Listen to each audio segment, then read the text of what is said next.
ndë sot që flasim, ka plasur një skandal që është para syve të gjithëve, me qindra mira qytetarë janë marrë peng nga kompanit e mikrokredis, janë marrë peng.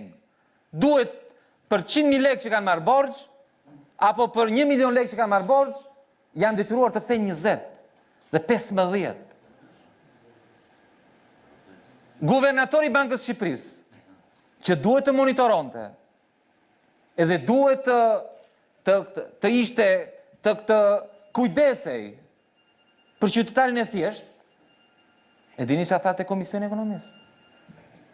Pasi po i thosha, ore po kanë marrë shpinë, kanë marrë borxh 500 euro, 1.000 euro, dhe u kanë blokuar shpinë, se thonë, jo tani s'më ke 500 dhe 1.000, se është kamat vonesa, është tarifa, jo po ti e more të një bank, ajo bank ma shiti mua, unë ja shita ati tjetrit, dhe i kanë marrë shpinë, po shqiptarët një shpinka, se s'ka gjë tjetër, s'ka gjë më të rëndësishme, të paktën shpinë, ju kanë marrë shpinë, e dini qa më tha?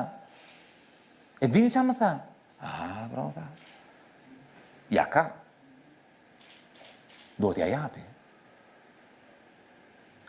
Duhet ja japi, ja ka. Më tha, kërkonte mua llogarinë thoshte, ja ka apo s'ja ka ato 10 milion lekë? Këtë më thoshte.